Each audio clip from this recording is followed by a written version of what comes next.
Hello नमस्कार साथियों, Sher Shah academy में आप सभी का दिल खोल कर स्वागत करता हूं। तो कैसे हैं आप लोग?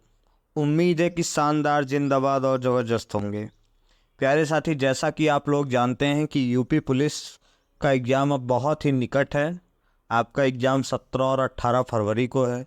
तो मेरे प्यारे साथी, आज हम बात करेंगे इसी में कि आपको जो आपका आप जानते होंगे कि आपका जो एग्ज़ाम होना है वो होना है ऑफलाइन।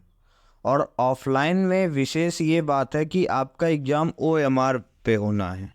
जो ओएमआर सीट है, तो यूपी पुलिस की तरफ से कुछ उसके निर्देश दिए गए हैं कि कैसे आपको भरने हैं, क्या क्या गलतियां नहीं करनी हैं।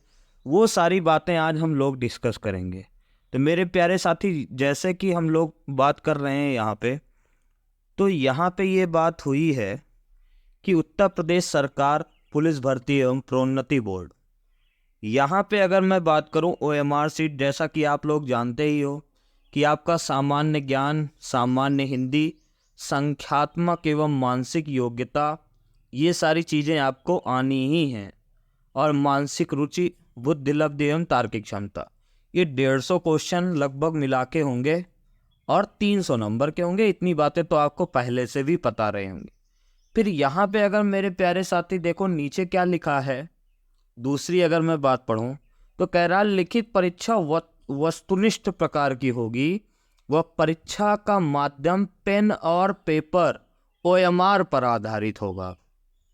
वस्तुनिष्ठ परीक्षा उपरोक्त विषयों में कुल 150 प्रश्न 300 अंक के होंगे, जिसकी अवधि कितना होगी, 2 घंटा होगी। प्रत्येक के 4-4 विकल्प होंगे। इनमें से अभ्यर्थी जिस उत्तर को सही समझते हो चुन लें। प्रत्येक प्रश्न के लिए केवल एक ही उत्तर चुनें तथा तदनुसार ओएमआर उत्तर पत्र में उत्तर गोला भरें। मतलब आपको जो आंसर उसमें सही लगेगा वो ऑप्शन आपको क्या करना है, गोले में भरना है। अब गलतियां क्या क्या नहीं करनी है, यहाँ पे अगर हम बात करें तो यहाँ पे देखिए कुछ निर्देश दिए हैं। क्या यहाँ पे अगर मैं बात करूँ तो निर्देश अगर मैं पढ़ूँ, प्रत्येक सही उत्तर के लिए 2 अंक निर्धारित हैं। परीक्षा में ऋणात्मक अंक का प्रावधान है। प्रत्येक गलत उत्तर पर अथवा किसी एक प्रश्न में उत्तर में एक से अधिक विकल्प भरने पर उसमें क्या होगा मेरे प्यारे साथी, उत्तर को गलत उत्तर माना जाएगा।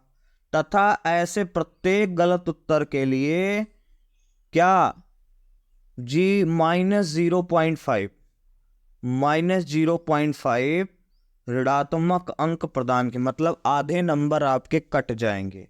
इसका मतलब ये हुआ दोस्त, अगर आप ओएमआर सीट में एक से ज़्यादा ऑप्शन अगर भर दोगे तो आपका क्या होगा, आधा नंबर चला जाएगा। ठीक है दोस्त। अगली अगर मैं बात करूं, छठा क्या कह रहा, ओएमआर उत्तर पत्रक एवं गोला भरने के लिए केवल काला या नीला बॉल पॉइंट पेन इस्तेमाल करना है। आप या तो ब्लैक करो या ब्लू करो, बॉल पॉइंट पेन होना चाहिए, जेल या लग्जर नहीं होनी चाहिए हो। या तो ब्लू हो या ब्लैक हो। मैं तो यही कहूँगा कि आप ब्लैक यूज करोगे तो ज़्यादा सही है। ठीक है दोस्त, चलो आगे बढ़ते हैं। अगला 7वां क्या कह रहा है, ओएमआर उत्तर पत्रक भरने के लिए उदाहरण के लिए नीचे परीक्षा केंद्र कोड, ये देखो परीक्षा केंद्र है, अनुक्रमांक है, उत्तर पुस्तिका क्रमांक है, पाली है, ये सारी बातें लिखी हुई हैं। ये सब आपको सही सही भरना है। कई सारे जो बच्चे हैं अगर पहली बार एग्जाम दे रहे हैं तो ये बातें आप ध्यान से भरिएगा। क्या, खासकर अनुक्रमांक, अगर आपने अनुक्रमांक में गलती कर दी तो आपका सब कुछ चौपट हो जाना है। इसलिए आपको अनुक्रमांक को खुली आंखों से एकदम भरना है। ठीक है। और आपको क्या भरना है, उत्तर पुस्तिका क्रमांक, जो आपकी आंसर सीट होगी, बुकलेट नंबर, ठीक, उसे भरना है। ये प्रश्न पुस्तिका है, ये आपको जो पेपर मिलेगा उसमें ये संख्या दी हुई रहेगी, तो उसे भी ध्यान से आपको भरना है। ठीक है। अगला अगर मैं बात करूं, गोलों को मिटाने या दोबारा भरने का प्रयत्न ना करें। किसी प्रश्न का एक से अधिक उत्तर गलत उत्तर माना जाएगा। जैसे कई लोग हैं ना, उस बढ़ते बढ़ते उसमें सोचते हैं लाओ इसको गलत काट दें, उसको बढ़ते बढ़ते छेद कर देंगे, कहेंगे कि अब तो ये गलत हो गया, लाओ दूसरा ऑप्शन टिक कर दें। तो ऐसा नहीं करना मेरे प्यारे साथी, ये आपका सही है, ये देखो ऐसे करेक्ट है। लेकिन अगर आप देखो ये आप यहाँ पे भरे, यहाँ पे, फिर इसके बाद आपने क्या कर दिया, इसको गलत काट दिया, तो ये आपका गलत माना जाएगा। ऐसे ही अगर आप ये देखो, आपने डी भरा था हल्का हल्का, फिर बी भर दिए, या ऐसे सही कट कर दिए, तो ये भी आपको गलत माना जाएगा। आधा तीहा भरे हो तो भी गलत माना जाएगा। दो दो गोले भर दिए, दो दो, तो भी आपका गलत माना जाएगा। गलत मानने का मतलब है कि दोस्त आप इसका पेनाल्टी भरोगे। आधे नंबर, आपके जितने नंबर आएंगे उसमें से हर एक क्वेश्चन के आधे आधे नंबर उड़ जाएंगे। ठीक है मेरे प्यारे साथी, आगे बढ़ते हैं। आगे क्या निर्देश दिया है? प्रश्न पत्र में सामान्य हिंदी विषय को छोड़कर अन्य विषय के सभी प्रश्न हिंदी व अंग्रेजी भाषा में होंगे। किसी संशय या भ्रम की स्थिति में अंग्रेजी रूपांतर मान्य होगा। मतलब ये कहना चाह रहे हैं कि जैसे आपका हिंदी एक लैंग्वेज है तो वो इंग्लिश में थोड़ी ना लिखा होगा, और बाकी जो आपका चाहे मैथ्स हो गई, चाहे रीजनिंग हो गई, चाहे जीके जीएस हो गया, ये सब आपका हिंदी के साथ साथ इंग्लिश लैंग्वेज में भी लिखा होगा। और अगर आपको कन्फ्यूजन है कि हिंदी में कुछ गड़बड़ हो गया तो आपको कौन सा सही मानना है, आप फिर उसी के बगल में इंग्लिश वाला देख लोगे और इंग्लिश से पता कर लोगे कि अच्छा इंग्लिश वाला ही मान्य होगा। मतलब अगर हिंदी में कुछ गलत है तो गलत हो जाएगा, वो मान लिया जाएगा, लेकिन इंग्लिश वाला उस क्वेश्चन को सही माना जाएगा। तो आप इंग्लिश वाला पढ़ के ही उसका आंसर दीजिएगा अगर आपको ऐसा कहीं कंफ्यूजन हो रहा है तो। ठीक है दोस्त, चलो आगे बढ़ते हैं। अगले क्या निर्देश दिए है? अभ्यर्थियों की संख्या के अनुसार लिखित परीक्षा एक से अधिक तिथियों में विभिन्न प्रश्न पत्रों के साथ विभिन्न पालियों में आयोजित की जाए। आपको भी पता है कि 17 और 18 दो दिन एग्जाम होना है दोस्त। 17 को दो पालियों में एग्जाम होगा मेरे प्यारे साथी, और 18 को भी दो पालियों में एग्जाम होगा। ठीक, अगर मैं अगली बात करूं, अगला क्या पॉइंट है? 11 नंबर पॉइंट, प्रत्येक पालियों के प्रश्न पत्र अलग अलग होंगे तथा अंकों के नॉर्मलाइजेशन की प्रक्रिया बोर्ड की विज्ञप्ति संख्या PRB 1 दिनांक से वर्णित व्यवस्था के अनुसार बनाई जाए। मतलब कि इसमें कुछ रूल्स होते हैं नॉर्मलाइजेशन के, वो आपके लगेंगे जैसे अभी तक लगता आ रहा है नॉर्मलाइजेशन। भाई सामान्य सी बात, अगर 2 दिन 4 शिफ्ट में एग्जाम चल रहा है तो थोड़ा बहुत नॉर्मलाइजेशन तो होगा ही। ठीक है, उसमें कोई चिंता की बात नहीं है। आगे बात करेंगे। प्रश्न पत्र में किसी गलत प्रश्न के गलत होने या प्रश्न के सभी उत्तर विकल्पों के उपयुक्त न होने पर ऐसे प्रश्नों को निरस्त कर दिया जाएगा। और आगे क्या लिखा है? और उन निरस्त प्रश्नों के अंकों की क्या होगी?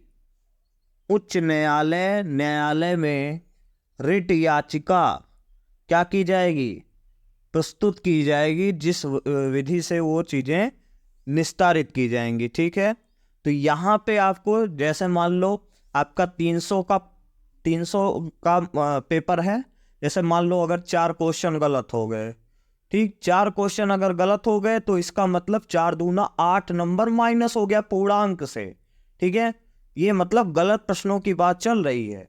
8 प्रश्न आपके, 8 जो है नंबर आपके गलत, तो आपका पेपर अब 300 का नहीं है दोस्त, अब आपका पेपर 292 का है, 292 का पेपर हो गया। अब 292 में आप जो स्कोर करोगे वही आपका माना जाएगा। ठीक, ये कब होगा? जब गलत होगा। ठीक है, चलो आगे बात करते हैं।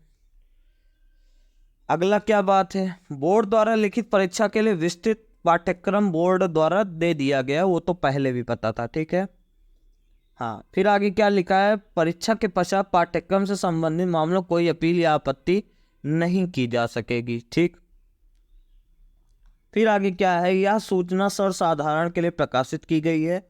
अतः जो सूचनाएं इस सूचना विज्ञप्ति के माध्यम से उपलब्ध कराई जा रही है, इसके संबंध में सूचना का अधिकार अधिनियम 2006 के अंतर्गत पृथक से कोई प्रार्थना पत्र स्वीकार नहीं किए जाएंगे और ना ही इन पर बोर्ड द्वारा विचार किया जाएगा। ये सब बातें तो आप जानते ही हो, ठीक है। तो प्यारे साथी, यहाँ से हमने ये समझा कि हमको OMR, मेन मेरा ये फोकस था कि आपको ये बताना कि OMR में क्या क्या गलतियाँ आपको नहीं करनी। एक तो आप ये देखें कि दो दो गोले आपको नहीं भरने हैं, एक साथ दो ऑप्शन नहीं टिक करने, सही गलत का चिन्ह उसमें नहीं लगाना है, और क्या OMR को बहुत ही सावधानी से ब्लैक या ब्लू पॉइंट पेन से भरना है, ठीक। फिर इसके बाद और आपको क्या ध्यान रखना है, आपको ये भी ध्यान रखना कि अनुक्रमांक वगैरह सब ठीक ठाक सब भर लिए जाएं। अगर आप गलत करोगे तो हो सकता है कि आपका टोटल नंबर 0 हो जाए। तो इसलिए मेरे प्यारे साथी, आप अपनी तैयारी को बेहतर करते रहिए और उम्मीद है कि आप जो है सफल भी हो जाएंगे, ठीक। तो ठीक है मेरे प्यारे साथी, ऐसे ही अपने चैनल पे सब्सक्राइब कीजिएगा, लाइक कीजिएगा, शेयर कीजिएगा और अपने यार दोस्तों तक ये सूचना पहुंचाइएगा, ठीक है। मिलते हैं अगले वीडियो में, तब तक के लिए अपना ख्याल रखिएगा। जय हिंद, वंदे मातरम।